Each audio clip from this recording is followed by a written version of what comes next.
Hello, good afternoon, good morning. So hopefully you watch our first video with Mike. Good morning in Finland. How are you? I'm doing well, Juan. Thanks for having me back. I really appreciate it. Thank you for the opportunity. For the people that they didn't watch the first video, was an introduction about Mike and about myself. So my name is Juan Bautista Propato. I'm working currently for Football West. I'm the development officer. Before I was in New Zealand for over 10 years, Germany, and originally from Argentina. And then we got Mike. So if you didn't watch the video, you can watch it again. But just quick intro, Mike, about yourself. Yeah, my name is Mike Keeney. I'm currently coaching at Heath in Helsinki, Finland. Originally from America, but I've worked around the world: Finland, Slovakia, USA, New Zealand, Papua New Guinea, a little bit of everywhere. So really student of the game and try to travel and enjoy it. Awesome.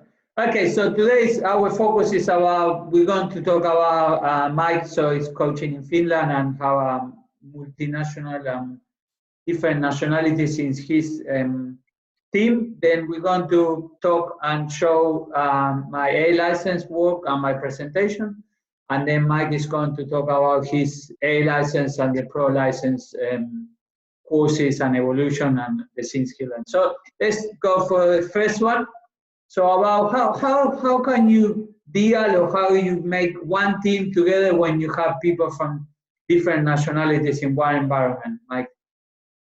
Yeah, well, as you know, like at the professional level, it's about getting the best players possible.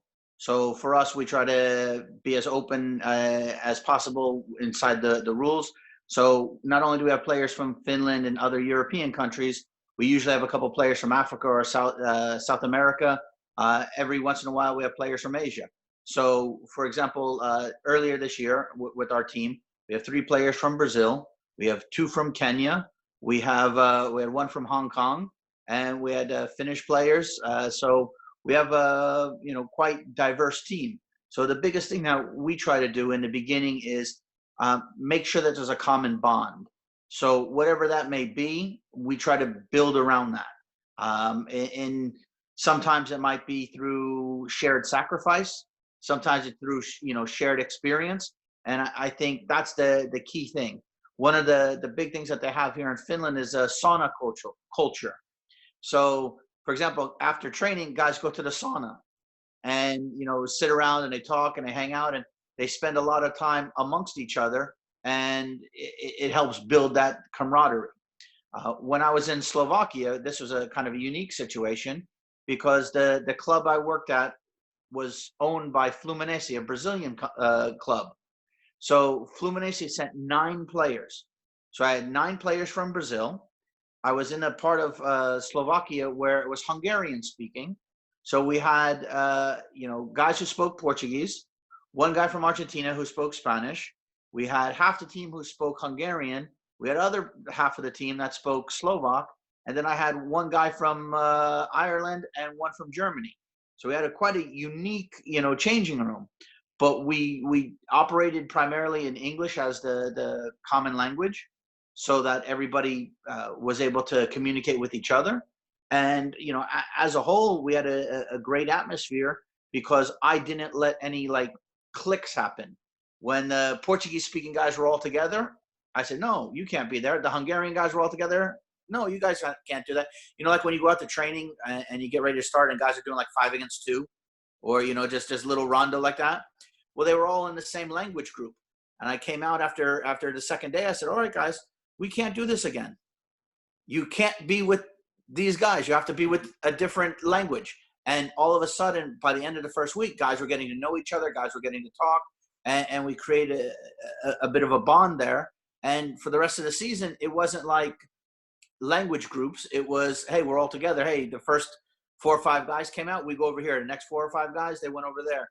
So it was very important that they understood that, I wanted everybody to be equally a part of the team. Do you do any more activities, maybe not football related, to get everyone together? Do you spend a lot of time on that? Yeah, in the past we've been able to do these sort of things. For example, here in Finland we have a big nature the forest and the lakes and this sort of stuff. And we've taken the guys out to some adventures like that, for example, there's like capture the flag type of stuff where there's like ropes courses. There's like team building obstacle courses where they have to do these kind of, I don't know the right way to say it, but they have an objective, and it's you've got to go 7 kilometers through this course, and there's no way that you can do it without your teammates. There's a big wall. You have to boost guys up, then you have to pick guys over, like these kind of activities in a way that it helps build the morale inside the group. And it's a shared experience that has a shared objective. No, that's awesome. And we saw it, I saw it myself at the World Cup and the Euros, how the Finnish fans, how do you say, Finnish fans? Yeah, Finnish.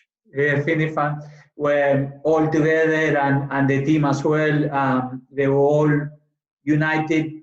Do you think that also helped your team to see the national team doing that so well, and it's kind of like, oh, we want to be like them?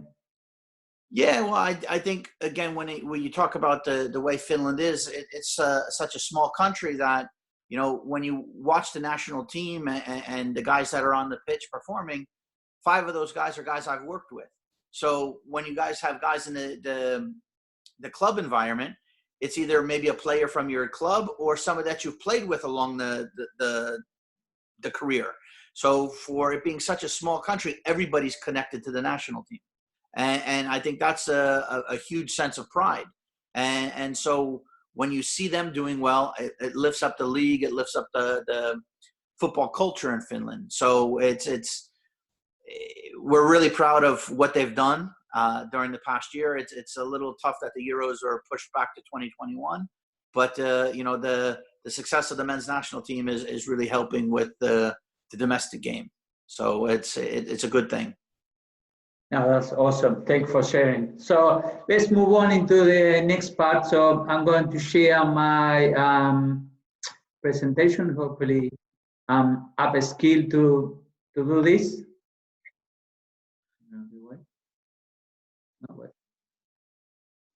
All right. So can you see properly? Yeah, we can see that. Look at you. You look like a model. What's going on there? You give up football and go straight to model agency. What's happening, my friend? Okay, just to clarify to everyone that this is my license presentation. It's nothing to do with Football Federation Australia. The recommendation about the formation is another one, so it's my vision and philosophy. So just to clarify that. So one of the, everyone could read that. One of the main thing playing style for me as a Argentinian background is about giving confidence to the players. It's about have players they could dribble, not of course the center back all the time, but definitely with flair and freedom, and take players one-on-one, especially in the attacking third. And I like a statement that Guardiola said once was about the attacking third, I give freedom to my players. I give players the freedom, the space, anything to create and to be creative. And of course, as a good team, and any team, they need to have it. It's about the defensive organization, have a good shape, and try to be organized and force opposition to make mistakes. I like any winning team, good players, but good team environment is about that team culture, hard working, commitment players and staff as well. So you need, like we were talking about the Finnish team, one team to all together. Individuals maybe not the greatest, but of course I want Messi, Agüero, Tevez all on my team, but there are only a few lucky ones that have those players. The people working really hard, like Mike and myself, we need a team culture and a hard working attitude from everyone. So that's the playing style statement is I quite like the formation, the 4-1, 2-3-1 because just give you that extra line.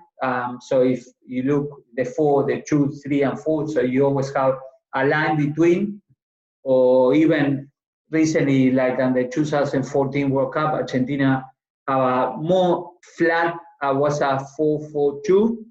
I was saying that Mascherano was the one sometimes in front of the back 4, and then you always have one on the midfield and dropping. So my shape is more clear with the 2 holding mid. One will have a little more freedom to go forward, and then with the 3, 1-10 like Messi or creative players, 2 fast wing players, and kind of like a target player, but I like more the mobile player.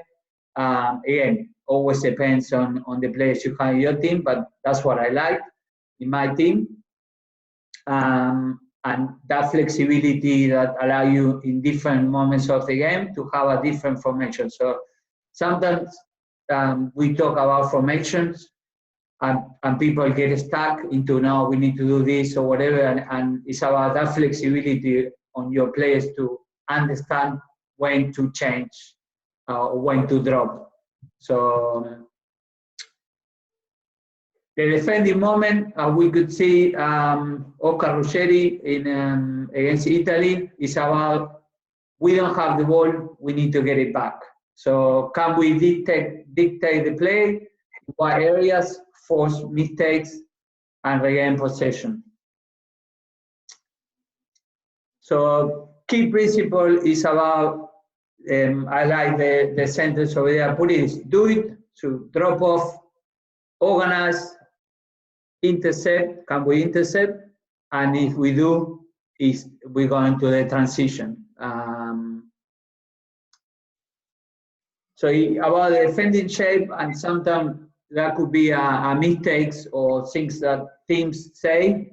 We are going to be in a defending shape, but then you go, as you could see on the picture, the football picture over there, is about the question how deep do we sit, and if you do go really deep, I don't really like it, because you are forcing the opposition or giving the opposition, that we could see here, potentially on the orange, red areas.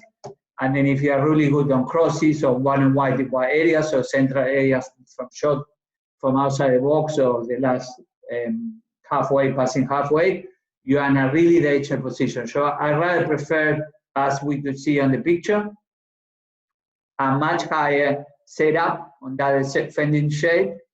Is like here we see is the green area is kind of no pressure or low pressure. It's just underneath, and then definitely on the red area is a high pressure areas. We don't really want them to go deeper, especially if they are really good on crosses or outside shot or one-on-one in central area. So it's about pushing them wide and being organized. Juan, I have a question for you.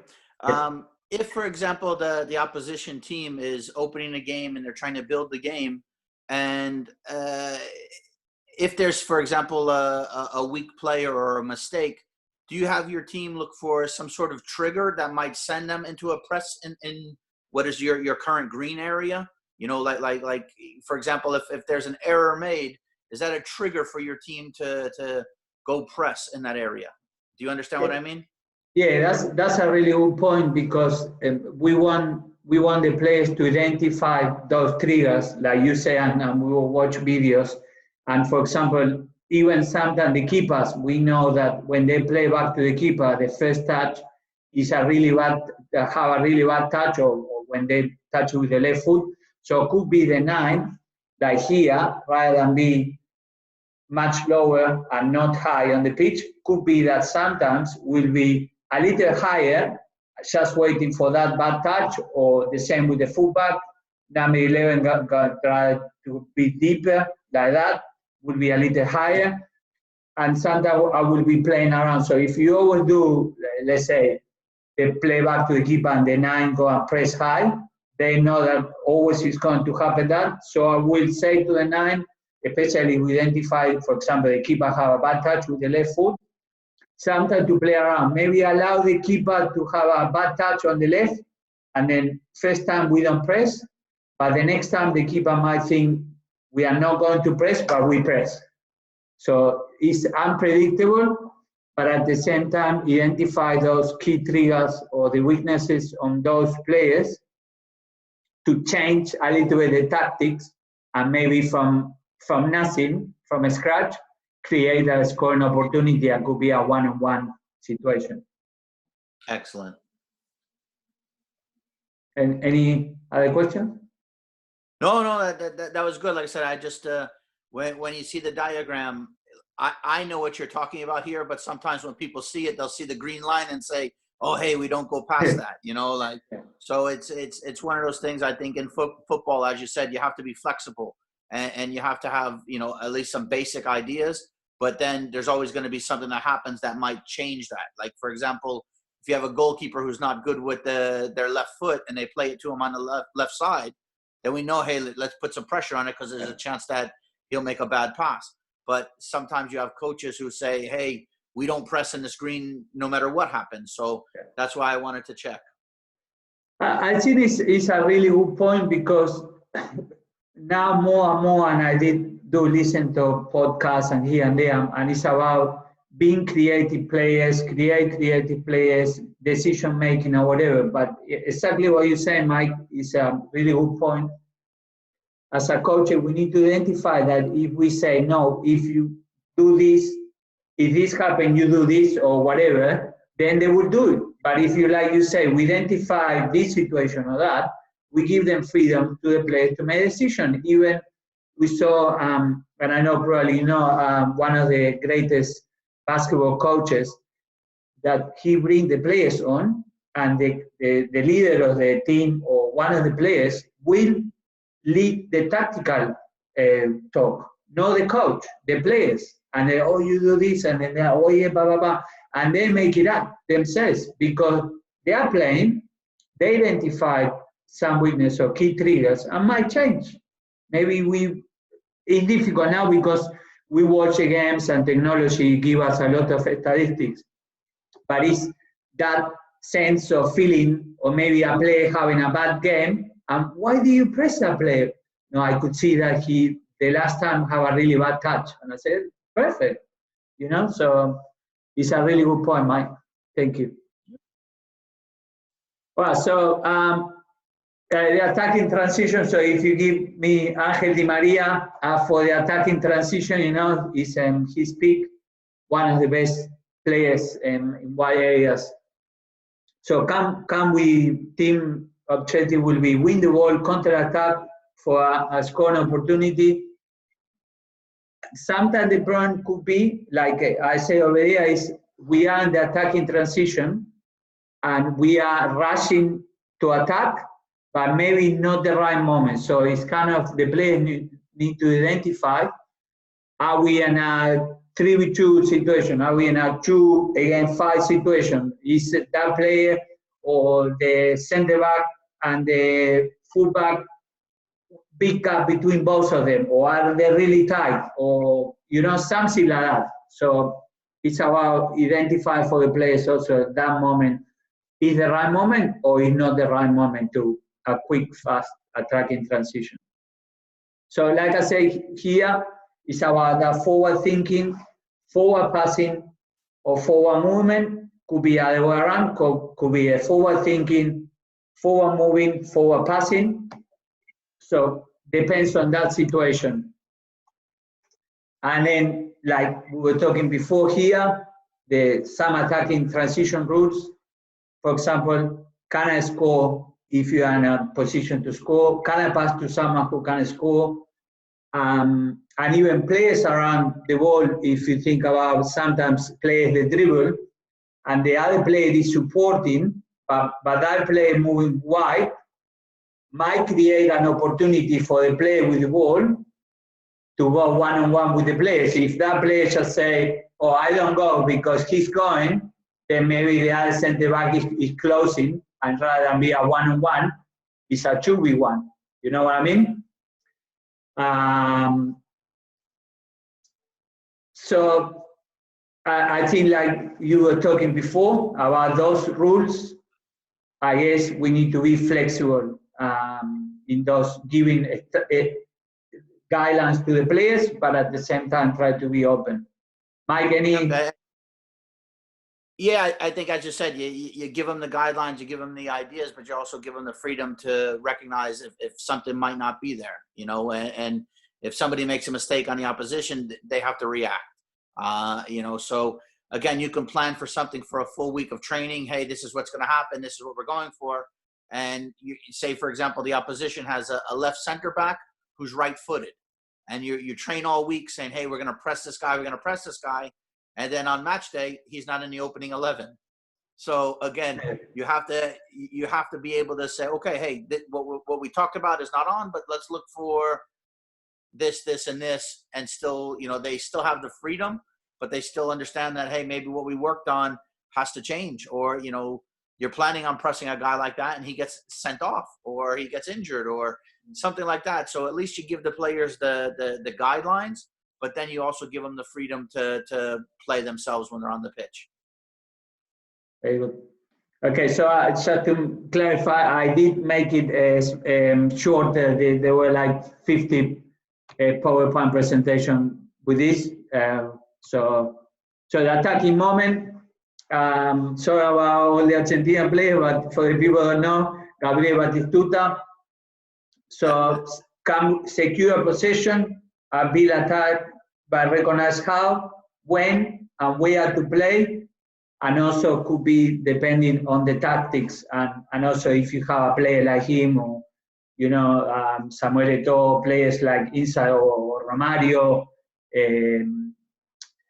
Mandzukic inside the box, you know, it's almost that we say in Argentina, they smell for goal, you know, they just smell it, you know, they don't know how, they just turn, boom, they even without looking the score, you know, that killing instinct. And it was a funny article about a coach that say, you could do all the possession and you could do this and there and passing, whatever, but if you don't score, nothing happens. You know, it could be, what's an example? A guy says, go look for someone to dance. It's looking, buy a drink, it's looking good, whatever, does nothing. A guy just turn up, boom, take someone to dance, you know. So the guy did everything right, was looking, good shape, hairdresser, you know, looking good, did nothing, no outcome. So possession is nothing without an outcome. So I always remember that. Yep. And one of the attacking rules is about and playing, maybe they don't play enough football, is about those straight runs for straight balls. So it's about trying to be creative, similar to that attacking transition, about supporting the players with the ball or around the ball, and not to be predictable. And for example, here in the example about that run from the number 9, maybe coming in short to receive, and 10 coming higher to receive into that space, and the 7 maybe going beyond the 5 to potentially being a one-on-one with the keeper. And the options around the ball, you know, if you don't have the ball but you are attacking, you are in the attacking moment and you are supporting your players around. Sometimes it's like the player, oh, he might got the ball, and oh yeah, but you need to be supported. You know, you might be an option. The defender might move, they might not synchronize the movement, so something could happen that you could take advantage, isn't it? Mm-hmm. And like I said, I think what you're talking about here with the being able to recognize the situation, and once they recognize the situation, how do you react to it? Like you talk about, you know, making a diagonal run onto a straight ball, or making a straight run onto a diagonal ball. You know, like these are key points, but the players naturally have to get the repetitions and recognize the situation themselves during the match. So that's key to any coach out there. Just get the players in the situation over and over and over, so it becomes second nature. Yeah, and also like you say, and I did watch many top coaches, and we try to do it as well, is if you're going to recreate that moment, try to recreate that moment from different scenarios. So if you're always playing the ball from the left, maybe from the center, from the right, from wide areas, back 4, back 3, back 4 plus 2. So be creative. So then your players, when will face that situation, the players are already ready because you practice in different scenarios, isn't it? Yep, very true. So, of course, one of the, I think everyone is getting better and better on the defending transition, but could be sometimes some of the Argentinian team, for example, in that defending transition, you got 5, 6, 7 players, you go forward, and it's only the back 3 plus 1 defending. So it's about which has lost the ball. What are we going to do to win it back? Are we going to have a quick defending shape as soon as possible? And then potentially, if you are organized on that defending transition, can you counterattack the counterattack, isn't it? Yep. Especially with quick players, for example, with France recently. So some rules about the restrict, retreat, reorganize, recover, and sometimes could be other way around. So it's can we not restrict? So maybe we retreat, organize, and then can we recover the ball, or like Mike was saying before, potentially could be that player we already know that is a weak player on the transition, and sometimes even teams will potentially give the ball to that player as a trigger to say he's really bad at dribbling, or the center back will have a touch and go forward, and then that's when we go and win it, because we know that the center back, when got the ball with the space, we dribble, we give you the space, we retreat, we reorganize, but we will have 1 or 2 players to force you to go in an area to win it and start that counter-attack straight away on that, although we were in that defending transition. Yeah. So again, that defending transition kind of win it back, kind of stop that player to play forward, and then players around the world, they have a responsibility as well. And like we say before, if everyone is aware of that defending transition and the rules, so they do it, they drop off, they organize, can we intercept, can we go back into the transition? But you need in modern football, everyone to be able to have a role in that defending transition, not just the back 4 plus 2. Everyone has to do it, because if not, you might be outnumbered by the opposition bringing the fullbacks or one of them, the holding midfielders. So you really need to be aware of that defending transition, isn't it, Mike? Yeah, it's one of those things nowadays. When you get your own strikers or your own, attacking players technically to buy into how to defend, they'll realize they'll create more goals for themselves by winning the ball higher up the pitch.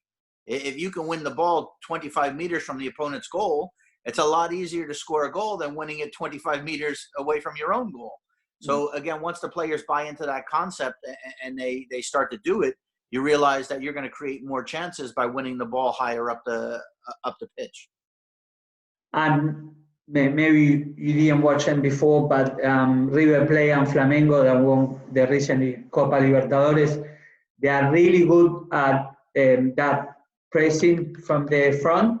So, for example, River Plate, the coach, most of the time, the first substitution will be in the second half, 10, 15 minutes, will be the number 9 or the left or the right wing. Why?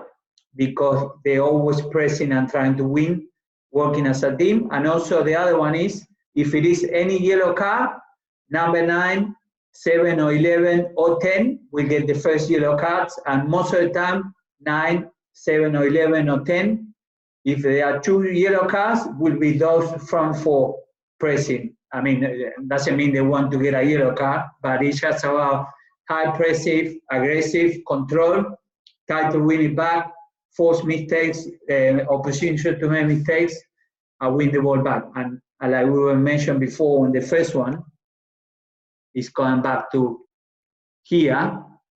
And what you say about the key triggers is if we win it higher on the pitch, we have better chances to score.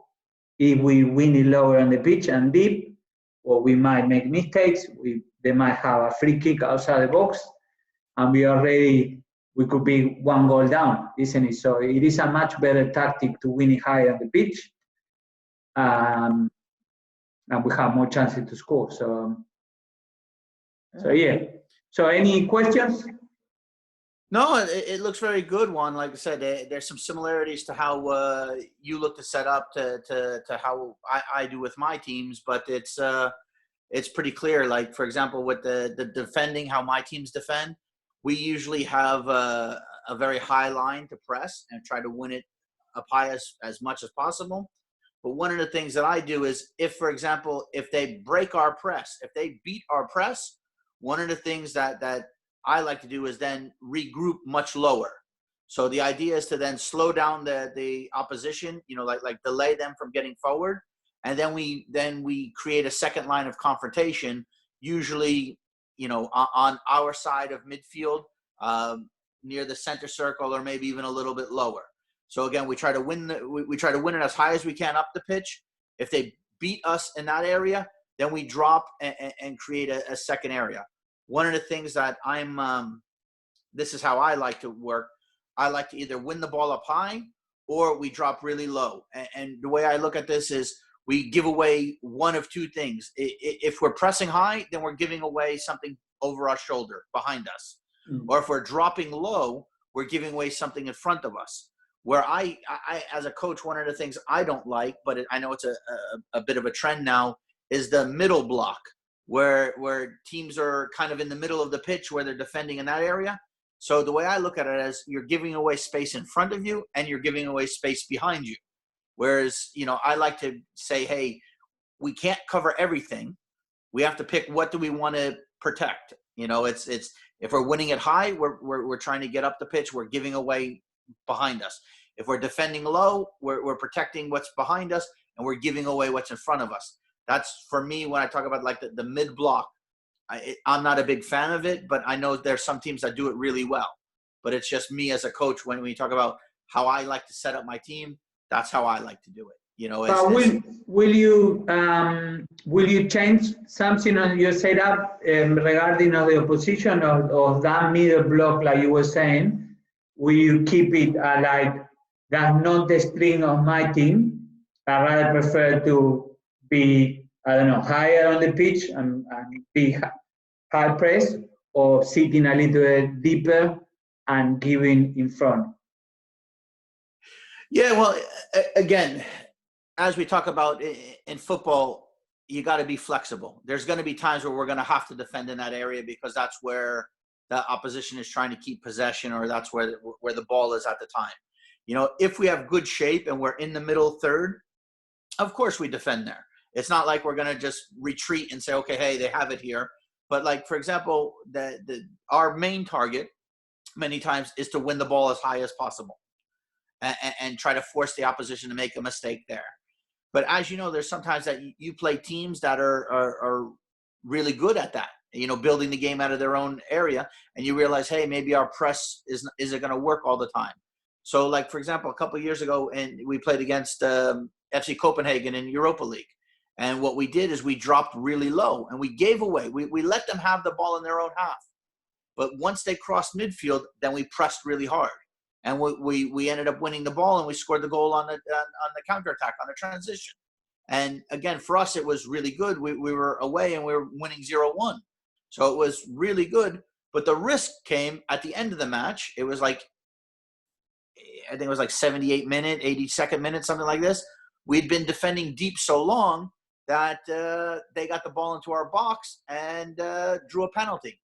And so they scored to equalize with less than, 10 minutes left to go in the match. So we had worked hard for 80-something minutes. The tactic was on, but we ended up giving away a goal that way. So again, there is risk to, and reward.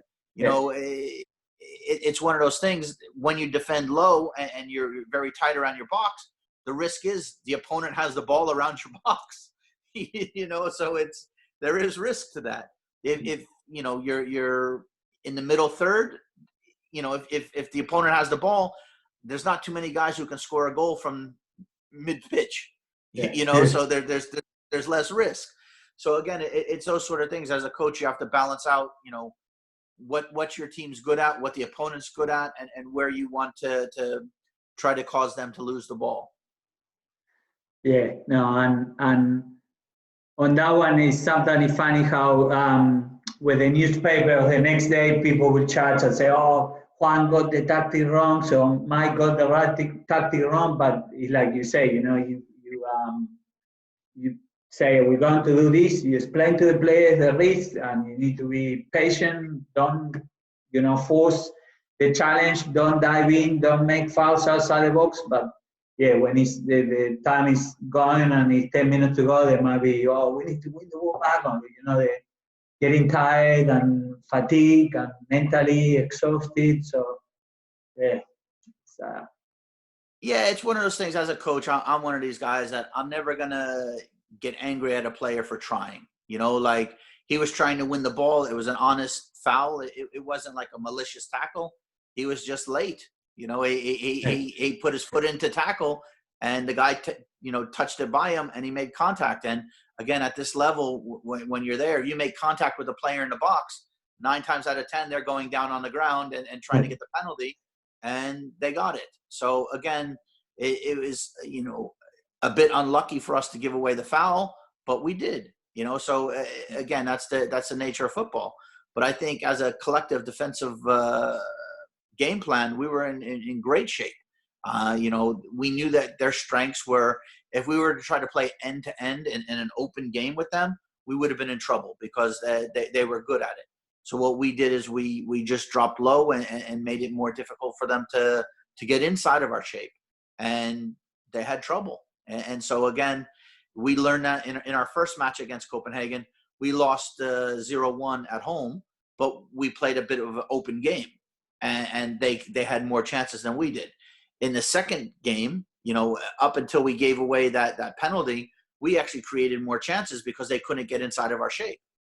After the game went 1-1, then we had to open up a little bit because we needed to get the goal because we were technically losing 2-1 on aggregate. So we started trying to go forward to create chances, and the game opened up. They had a few more chances, but again, it finished 2-1. We got eliminated. But I would say for 81 minutes, we had the right tactic. It's just those kind of situations, they happen in football, and as a coach, you just have to deal with it as it goes. So, but again, for us as a team, it went really well. We learned from that, and we're able to use that same tactic now in our domestic season. So again, as a coach, you have to just be a little bit flexible and deal with it and move on. Yeah, no, that's awesome. Thanks for sharing. And also, like we say about coaching and playing is all experience, and the players will learn from that. So it's a great learning from a real game, real situation. Shortly, let's move on into the last part of the interview today. So there was the A license and the Pro license. How was the experience? And you did it in Finland, isn't it? Yeah, I did all my UEFA coaching courses here. I did the B, the A, and the Pro in Finland. And previous I had done my courses in America, where when I was coming up through the coaching education. But when I came over here, it was actually really good. The B course was quite basic and laid everything out. But in the Pro course, the A course, it's a year-long course. You meet several times with your instructors. You meet with your whole group. Then there's times that you meet just individually with an instructor. And then there's times where you might meet with a small group. There's like, I think it was like 18 people in the course. You would meet in 3 groups of 6. And it would be done by what region of the country you were in. And then each group had a mentor. And I was quite fortunate because Marco Cannavaro, who's the Finnish men's national team coach, was my mentor for the A license and the Pro license. So it was great. The guy who's in charge of the men's national team is the guy was working with me for over a period of 4 years as I did the courses, and we had a really good relationship. And for me, when being able to bounce ideas off the national team coach on a, I don't say a daily basis, but at least a weekly or monthly basis was great. You know, he would come and watch my training sessions and then give me feedback on what we can do. With the pro license, we did, I'd say, like, I don't know how you put it, but we did like a coaching exchange where we were at the UEFA headquarters, and there was 4 countries there plus AFC. That their pro license coaches were there. We did the European Championships for the U20s. We were there for that. It was really good in the fact that during the course, you got to exchange ideas with other coaches from other countries, other instructors and mentors from other countries, and you had your own. So for me, I think I grew a lot as a coach because of the interaction with other people, and also being able to see different ideas, being exposed to different ways of training players or different ways of thinking about the game. And that's one of the things I could say that I'm really happy having done it here in Finland because of how they do their education system. You know, in some countries, when they do the education system, it's, the coach will run the instructor will run a training session, and then the student or the candidate would have to do the exact training session as the instructor. Well, here in Finland, it's a lot different. Like, the instructors give feedback. You get constructive criticism. And it's one of those things that you also get it from the other people on the course. So, like, for example, again, I'm not sure how you do it in Australia, but for example, I would run a training session. And before I would do my training session, I would present my topic in class, in the classroom, go through my key points, show the diagrams. I would have 2, what would they call, opponents. There would be 2 people, other coaches in the course, that their job was to evaluate me. So those 2 would do it. There would be somebody filming the training session, and then we had the instructor who would give feedback. So at the end of this session, when you would be done, everybody would do their training for the day. You would go back to the classroom. So I would say, they would ask me, what do you think went well? What do you think you can improve? And I would give my feedback. And then first my opponent number 1 would give his feedback. The opponent number 2 would give his feedback. The rest of the coaches would then join in the discussion. And then the instructor would give the feedback. So the idea where there was so much interaction, there was so much talking and knowledge, and you did this with all the guys that were doing the training. Mm-hmm. So every time you got to see different coaches work, and you also got to hear different ideas. And for me, during those courses, one of the big things is I went in with an open mind. I went in and saying, hey, I'm here to learn. I've been coaching many years, but there's always something to learn. And I got a lot out of it. And I'd say, having sat through these courses, there's sometimes coaches who come in and say, hey, I know everything. I don't need to learn. And they're not going to get anything out of the course. So for me, in all those courses, one of the big things is I tried to go in with as much like open-mindedness and trying to take on as much knowledge. And doing the licensing program here in Finland was a huge boost to my career. Yeah, no, so when I did my LLC in New Zealand with Rob Sherman, was a similar, so they didn't call it opponents, but you have 2 coaches watching your session and also giving you feedback, and then everyone else will give you feedback, and then you will watch your video and you analyze yourself and give feedback yourself, and then the instructors will run a session. So yeah, well, it was a great experience as well. Some national coaches like Danny Hay was doing the A license when I was there, so good to see people with 40 years experience on the pitch, and also you were playing as well or trying to play, and they were coaching you as well and putting the air and other stuff. But no, it was good. But like people don't know, Finland, I believe, have less than 500,000, so it's the smallest country in football history to qualify to the Football World Cup. No, that's you're thinking of Iceland. But you qualified for the Euros. Yeah, Finland qualified for the Euros for the first time this year. Yeah. We have a population of 5.5 million. Ah. So It's one of the Nordic countries, but it's a little bit far away. It's a little far away. So, but I think still from where you are and the resources you have, is they have amazing athletes and sports. They do so well, isn't it? Yeah, well, again, here in Finland, we're lucky. There's a big sporting culture. The history of the country. I mean, they hosted the Olympics here after the World Wars. You know, so it's ingrained in the country to be athletic, be active, and you know, here ice hockey is very big. You know, football's a very big sport. They also have the winter sports. You know, the skiing and the those sort of activities. So, you know, as a place to work, it's very good because people respect and you know, like that you're involved in athletics. Yeah, and the one thing, Juan, I would say that you know, it's been great taking part of you know, these conversations with you. It's amazing how we first met years ago in New Zealand, you know, with the coaching schools. And here I am in Finland. There you are in Western Australia. We're halfway around the world from each other.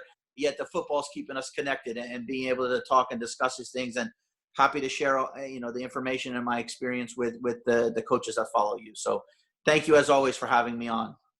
Thank you for your time. Much appreciated. I know you guys are back to training with 10 people. We are back to training with 20 people next week. So I'm very sure that very, very soon everything go back to normal, a new normal on the normality. But things are getting slowly better and better. So we wish everyone all the best. Follow the instruction from the government, associations, and all stuff. But yeah, happy to see you on the field. I saw a few days was snow, and then was a little better. So hopefully the snow stay away. But although you are used to, I guess, to train tough conditions.